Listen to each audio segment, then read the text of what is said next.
Hello students, आज हम लोग एक्सरसाइज 4.4 का क्वेश्चन नंबर 8 देखेंगे। एक्सरसाइज 4.4 का क्वेश्चन नंबर 5 to 11 तक का जो क्वेश्चन है उसका सलूशन करना है, जिसमें हमको मैट्रिक्स का इन्वर्स निकालना है। इससे पहले भी क्वेश्चन देखे हैं, क्वेश्चन नंबर 5, 6 और 7, उसमें भी हमको क्वेश्चन का इन्वर्स निकालना था। और यह जो क्वेश्चन नंबर 8 है, इसमें भी हमको जो मैट्रिक्स दिया हुआ है उसका हमको इन्वर्स निकालना है, ठीक है ना। सबसे पहले क्या करते हैं ना, देखिए हम लोग जानते हैं कि अगर मैट्रिक्स को अगर ए माने हुए हैं तो ए इन्वर्स निकालने का तरीका होता है 1/mod A into adjoint A. तो सबसे पहले हम लोग क्या करते हैं ना कि जो मैट्रिक्स दिया हुआ है उसको हम लोग मॉड निकालते हैं।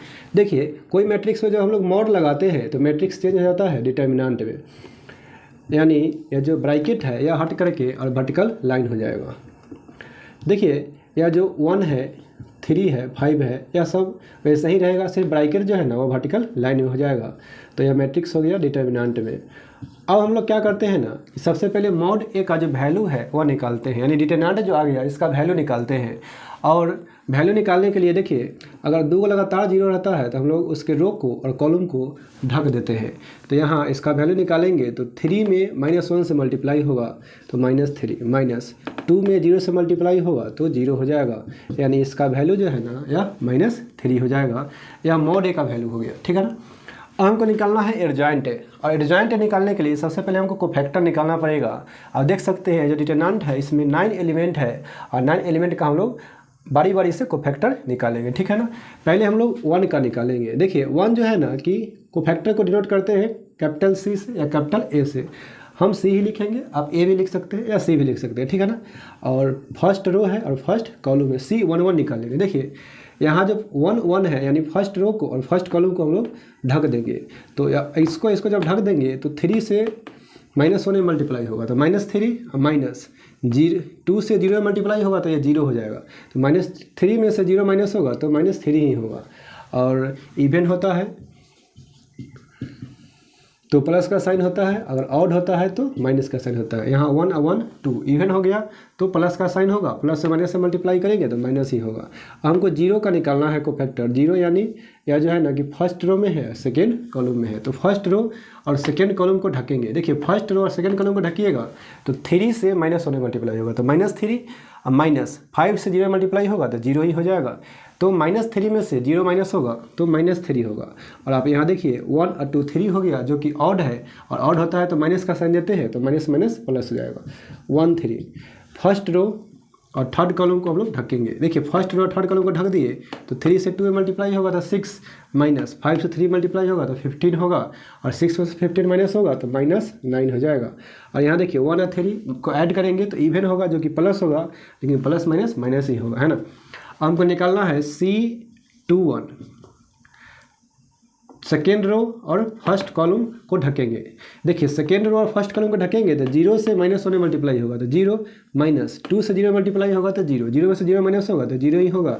और यहाँ जो है ना कि ऑड होगा, दोनों को ऐड करने पर तो 0 है तो माइनस लगाएंगे तो कोई ज़्यादा चेंजिंग होगा नहीं, इसलिए नहीं लगाएंगे।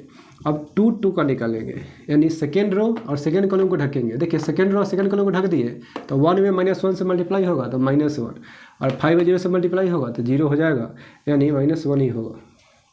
अब हम लोग C23 का कोफैक्टर निकालेंगे, यानी सेकेंड रो और थर्ड कॉलम को ढकेंगे। 1 से 2 में मल्टीप्लाई होगा तो 2, -5 में 0 से मल्टीप्लाई होगा तो 0 होगा, तो यहाँ 2 हो जाएगा।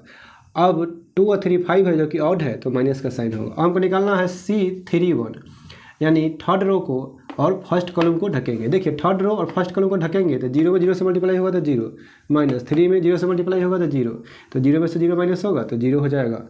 और 3 2 थर्ड रो और सेकेंड कॉलम को ढकेंगे। 1 में 0 से मल्टीप्लाई होगा 0, 3 में 0 से मल्टीप्लाई होगा तो 0।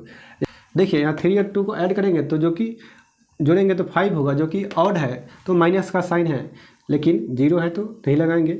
और लास्ट है आपका 3 3, यानी थर्ड रो और थर्ड कॉलम को ढकेंगे तो 1 में 3 से मल्टीप्लाई होगा 3, -3 में 0 से मल्टीप्लाई होगा तो 0 होगा, तो 3 में से 0 माइनस होगा तो 3 ही होगा, है ना। तो आप देख सकते हैं कि 9 एलिमेंट है इसमें, तो 9 एलिमेंट का हम लोग कोफैक्टर निकाल चुके हैं।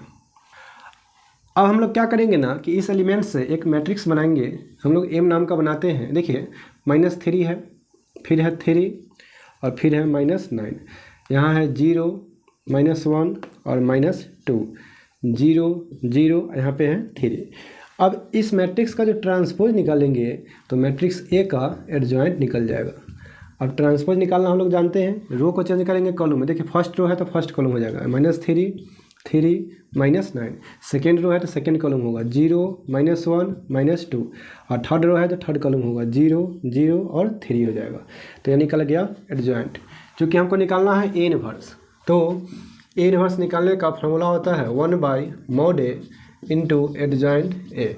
देखिए mod A हमको पता है, mod A निकाले हैं, यह है -3, और एडजॉइंट हमको यह जो है ना यही है एडजॉइंट मैट्रिक्स -3 3 -9 0 -1 -2 0 0 और 3 है। अब देखिए यहाँ जो माइनस है इससे आप इस सभी एलिमेंट में मल्टीप्लाई भी कर सकते हैं, और जो -3 है तो 3 से सभी में क्या कर सकते हैं, डिवाइड भी कर सकते हैं। लेकिन डिवाइड करने से कोई फ़ायदा है नहीं, क्योंकि देखिए कुछ एलिमेंट जो 3 से कट जाएगा, लेकिन कुछ एलिमेंट जो है 3 से नहीं कटेगा, तो बटा में आ जाएगा। तो इसलिए हम लोग भाग नहीं करेंगे।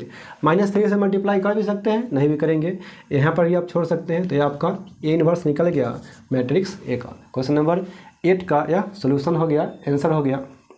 तो इस वीडियो को इसी पे समाप्त करते हैं। अगर वीडियो अच्छा लगे तो वीडियो को लाइक, सब्सक्राइब और शेयर जरूर कीजिएगा। Thank you.